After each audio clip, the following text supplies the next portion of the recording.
এত ঠান্ডার মধ্যেও পাখিগুলো কোথায় যাবে, কেমন করে গাছের মধ্যে আছে। এবং আমাদের -20 ডিগ্রি হয়ে যেতে পারে, এরকম আছে, রেড অ্যালার্ট।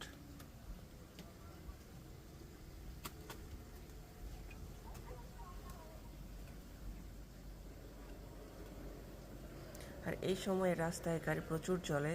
কতক্ষণ পর একটা গাড়ি জাস্ট দেখলাম, সবাই সতর্ক, তাও অবলম্বন করতেছে, মানে প্রয়োজন ছাড়া কেউ বের হচ্ছে না। এই হচ্ছে অবস্থা।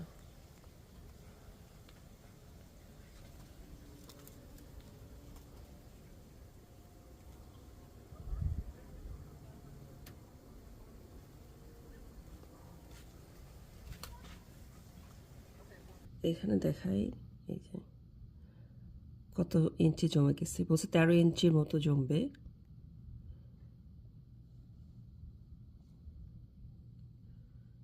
অবস্থা। যাই হোক, সবাই সুস্থ থাকেন, নিরাপদে থাকেন, বাসার ভিতরে থাকেন, কাজ ছাড়া অতিরিক্ত মানে একদম প্রয়োজন ছাড়া বের হবেন না।